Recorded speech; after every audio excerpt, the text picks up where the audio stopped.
There's no good way to actually start this video, so if you guys have money saving issues, stay tuned, I will help you. That is all the introduction this video needs.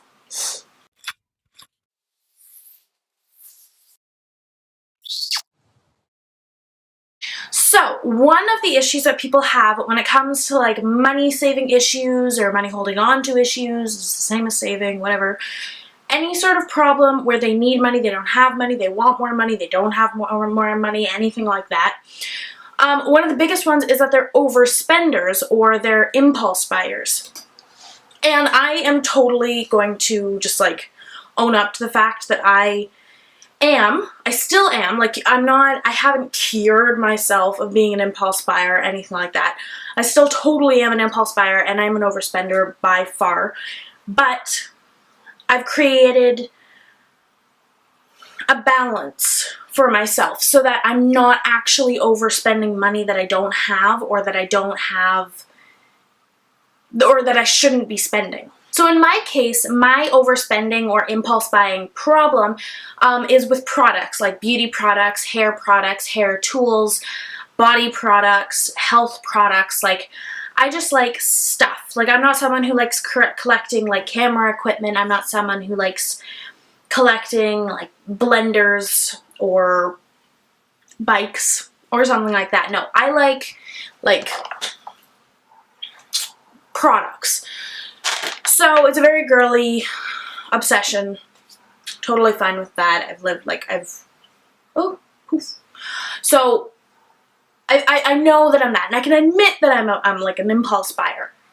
But the problem with being a product impulse buyer is that I don't technically use a full product on a daily basis. However, I used to buy full products on a daily basis. Not joking here. I've probably dropped like over thousands of dollars over the course of my life just on products. All the jobs that I've had, well, most of the jobs, I won't say all the jobs because I've worked in some like food businesses like waitressing and stuff, but most of the jobs I've had have been at like beauty supply places, shoppers, like those sort of places where products are like readily available with discount. Number one bad thing, discounts kill me every time. If I get a job where I get like a discount on a beauty product, I am toast. So what happened was that I was buying product after product after product. I would bring it home, I would use it once or twice, and then I would fall in love and buy a new product, and then that product. So what's happened is I have a buildup of products that I have, like, some of them I've never even used. Maybe I've opened them once, rendering them useless for me to return or give to someone else. So I have like millions of makeup, okay. Over exaggeration. I have like a lot of makeup products, a lot of hair products. So this is what I tell people who have an obsession like that, or they have a spending problem when it comes to like a collection thing. So when it comes to me, because these are products where you can actually use them, my rule is for every one product that I want to buy, so say I'm in a store or I'm at work and I see a product and I'm like, I really, really want to try that.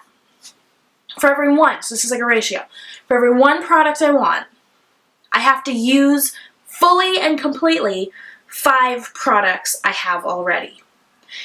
This isn't like a punishment. I'm not saying to myself like, you have to do this before you can buy something new. No, I'm not punishing myself.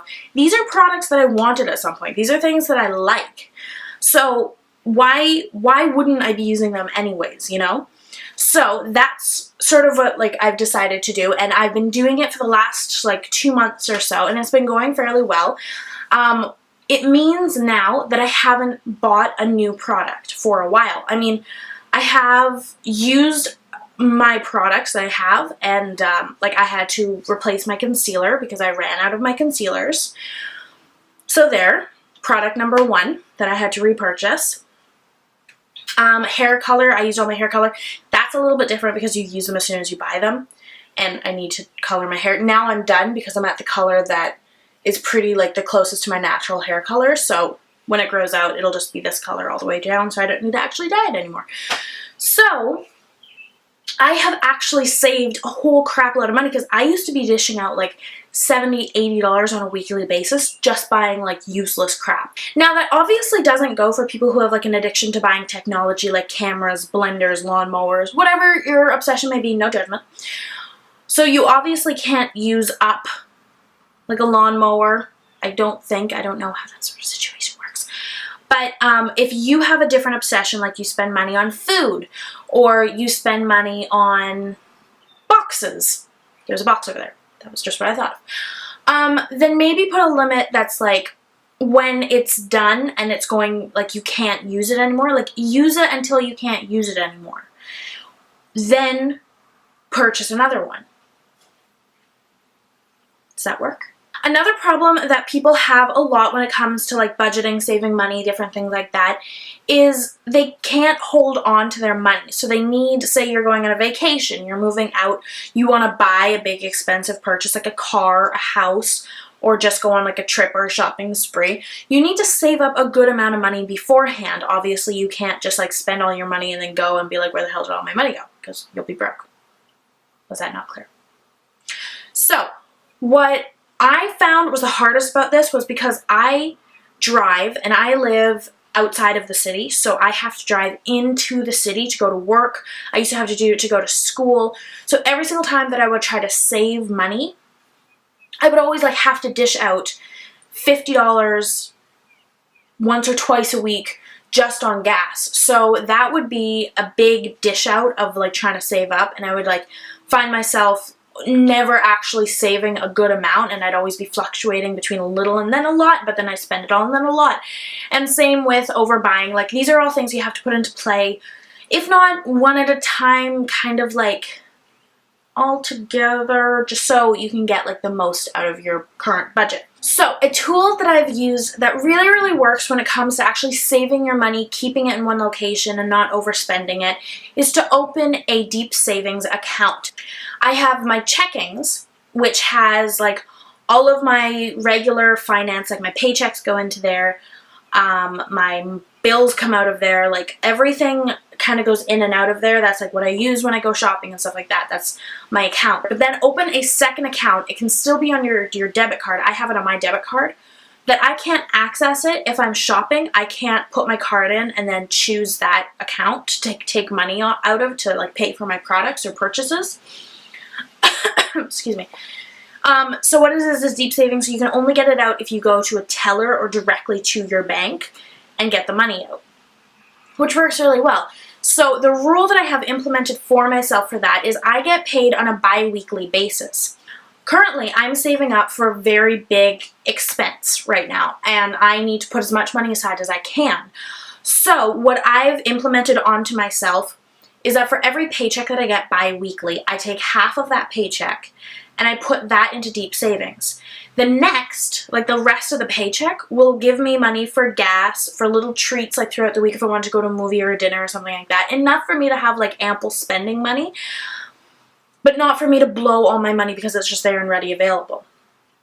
That will carry me over to my next paycheck, where I'll put half of it into deep savings and then the half I'll keep for gas money, spending money, etc. You don't want to cut yourself off from spending completely because you'll just be miserable. You won't be able to like go out and have fun with friends. You'll be regretting it. You'll think it's like this horrible thing. This needs to be the same mindset that you have when you're trying to get healthier and lose weight. It needs to be a lifestyle change. So you need to like you need to do it in a way that you can live with it. Does that make sense? Not like think of it as a short time, I'm just going to do this for a while. You have to think of this as like, this is how it's going to be. And what I'm doing, I completely livable on it. Now, depending on the lump sum of money that you get that you want to separate, you can either do 50, 40, 20, 10%. Doesn't really matter as long as like you're not skimping out on your savings and every single time you're putting like 5% of the paycheck or the sum of money in. As long as you're actually doing something to help yourself, you can put in whatever figure you want. 1 month I put in 90% of what I got into the deep savings. The other month I put in 10%. The next month, or the next time I got paid, I put in 50%. It depends on the amount that you're getting and the dues that you have going on at that moment. Normally at the end of the month, if I get paid, then I will only put like maybe 10% in, because then I have my phone bill and all my other stuff to pay. So it's totally flexible. If you're budgeting for like just your home life, like rent, car, food, utilities, everything like that, and you're thinking of moving out, or you live alone right now, and you're just finding that your money always seems to be like you're living paycheck by paycheck, what you need to do is you need to write down logically and realistically all the payments that you do in a month. So track it for a month, all the gas you do, or transportation fees that you pay, so buses, cars, taxis, anything that you pay for transportation, write it down. All your food expenses, every single time you buy groceries, how much that costs. Every single time you eat out and how many times a week you eat out, how much that costs. Everything like that. How many clothing purchases or like personal purchases you make in a month. Excuse me, write those down. Those are really, really important because you do want spending money, because you don't want to live under a rock. You want to have some fun.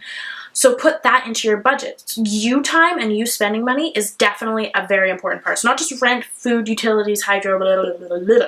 You have to be in there too. You have to give yourself some like spending money. How much you spend on rent or living expenses, that can be utilities included or separate. Write all of that down.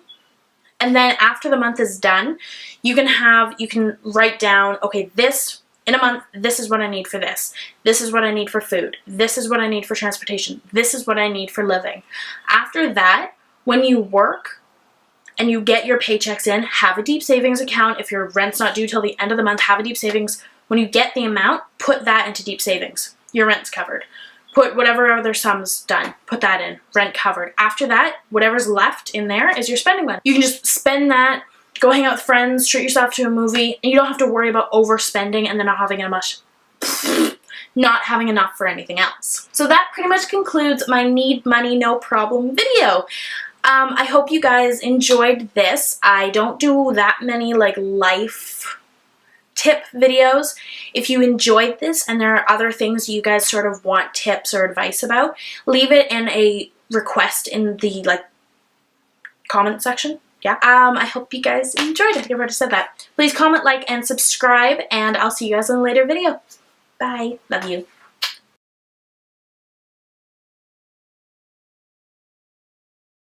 Hi guys! Okay, so today I'm going to be doing a video on a pretty...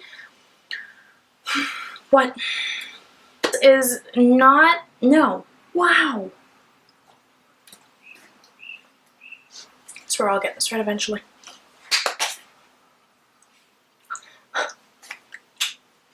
Hi guys! Okay, so right now... What? I don't think there's a proper way to introduce this video. Money. Need it? I will help you. There we go.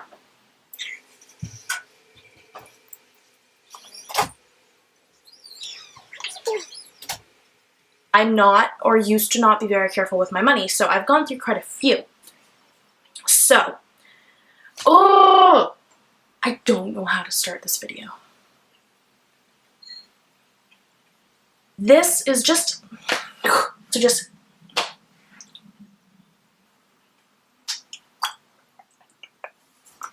So one of the issues that people have with money is,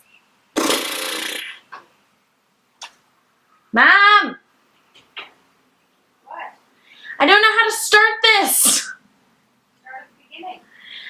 There is no beginning! No!